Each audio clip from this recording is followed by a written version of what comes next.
या सगळ्यांच्या सहकार्यातून आम्ही आज कृषी विभागातून अतिशय चांगल्या प्रकारचं काम या श्री पवित्र आणि पावन अशा नगरी श्री पालेश्वर महाराज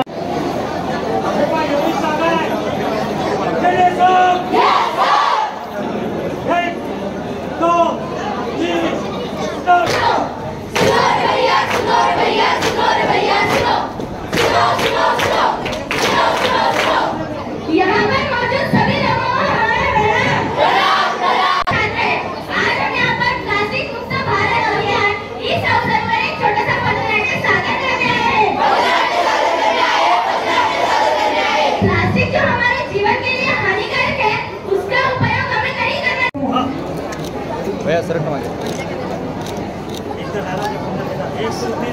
प्लास्टिक हटाओ देश बचाओ प्लास्टिक हटाओ देश बचाओ प्लास्टिक हटाओ देश बचाओ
गांधी निराधार योजनेचा आहे। मला महाराष्ट्र शासनाकडून दरमहा 1500 रुपयाचा अनुदान मिळते। त्याबद्दल मी शासनाचे हार्दिक हार्दिक स्वागत करतो, तसेच अभिनंदन करतो।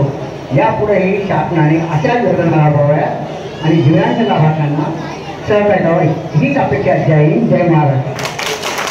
केंद्र हे उभं केलेलं आहे आणि नाफेडची खरेदी आमचे आमदार माननीय तानाजीराव मुटकुळे साहेब यांनी खूप अथांग परिश्रम घेऊन जे सेंटर नाफेडचं सेंटर दिलं। याच्या अंतर्गत 7 ते 8 गावामध्ये आम्ही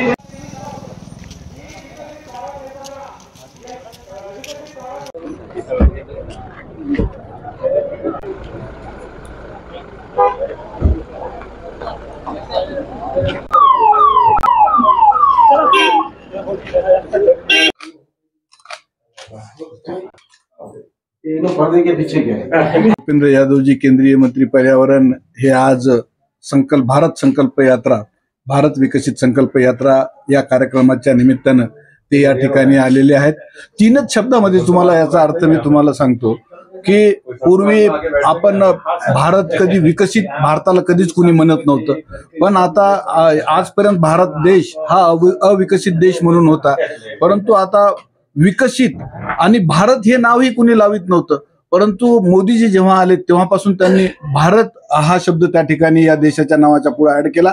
आणि त्याच्यानंतर महत्वाची म्हणजे संकल्प काय आहे आमचा, हा त्यांनी 2014च्या नंतर भारताला विकसित करण्याचा हा संकल्प आहे। आणि त्यासाठी आम्हाला काय काय करावं लागतं आणि मग ह्या योजना तळागाळातल्या लोकांपर्यंत गेल्यात का नाहीत, ह्या योजना त्यांच्यापर्यंत पोहोचतात का नाही, अजून काही या लोकांसाठी काय करावं लागतंय, ग्रामीण भागामध्ये आपल्याला कुठल्या कुठल्या योजना अजून पुढे न्यायच्या आहेत, ह्या सगळा आढावा घेण्यासाठी माननीय भूपेंद्र यादवजी हे या ठिकाणी आलेत।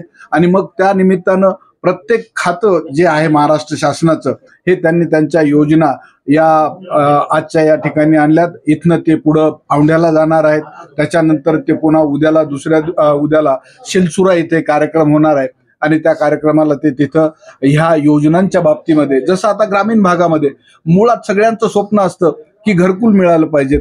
घरकुल मिळाल्याच्या नंतर त्याला असं वाटतं की आपल्या घराला रस्ता असला पाहिजे. घराला रस्ता असल्याच्या नंतर त्याला जे धान्य मिळतं मोफत, हे धान्य त्याला मिळतं का नाही, हे धान्य मिळाल्याच्या नंतर त्याला तिथे इलेक्ट्रिसिटी जाते का नाही, लाईट जाते का नाही, त्याच्यानंतर त्याला त्याच्या घराला पाणी मिळतं का नाही, हे सगळे.